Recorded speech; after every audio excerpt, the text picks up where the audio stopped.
Okay, so here we have some top tips for revision.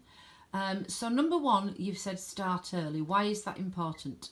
Starting early is the best thing that you can do. I would say if you've not already started in year 10, start now. So start getting all your revision resources together as you cover things in class. Make your flashcards, make your mind maps, whatever you need to do, because down the line you will really thank yourself for doing this and it will make life a lot less stressful. Thank you. And number two, you've said make a revision timetable and stick to it. Can you explain that in a little more detail for us, please?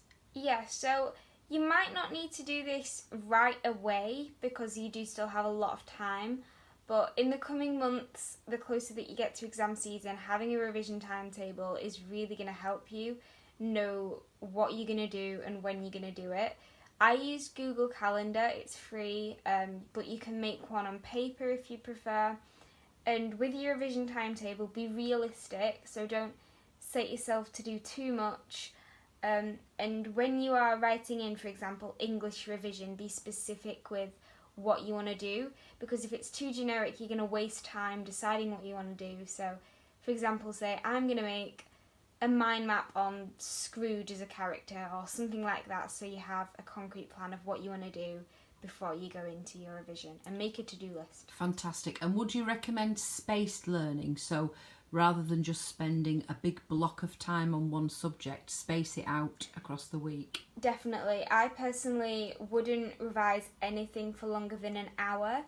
Do it in half an hour to an hour chunks, and make sure that over the week you're covering each subject Yeah, what's the regularly. word? Yeah. Yeah. Okay, lovely. Thank you. Number three, you've said work on the areas where you know you have weaknesses.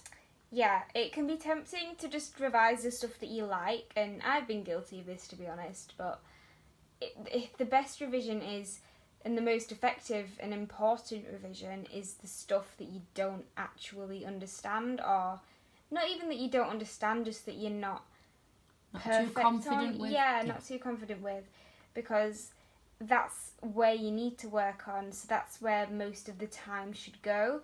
For example, I hated maths and I didn't enjoy revising maths, so it was tempting for me to just neglect it, but I knew that I couldn't do that. And it's the same for any subject that you don't particularly enjoy.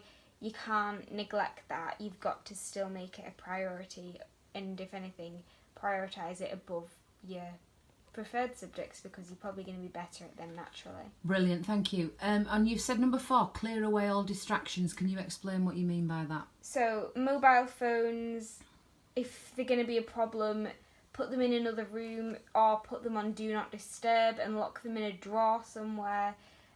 Some people can revise to music, some people can't. Personally, it depends on what I'm doing, but sometimes I do like to, sometimes I don't. But if you are going to have your phone there, just make sure you don't have a lot of notifications coming through. If you have siblings or parents, tell them, yo, it's revision time, do not disturb me.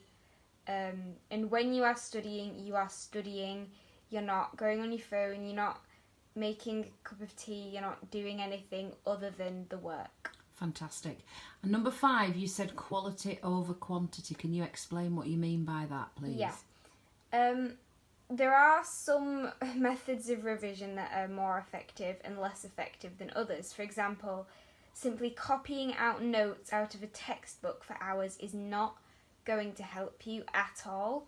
It's much better to do short spurts of really effective, focused revision rather than trying to do hours of something that isn't actually beneficial and it seems easy. Also, that kind of encompasses busy work, things that just seem like you should be doing but aren't actually going to help. Do the things that are actually going to benefit you so that you can spend less time revising, basically. Okay, so in the next session we're going to look at some of the best methods, and you can see a list below there. So we're going to look at flashcards because they are superior to all other methods of revision.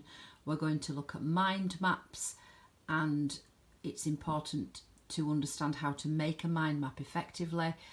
We're going to talk through some exam past papers and questions and how to approach them.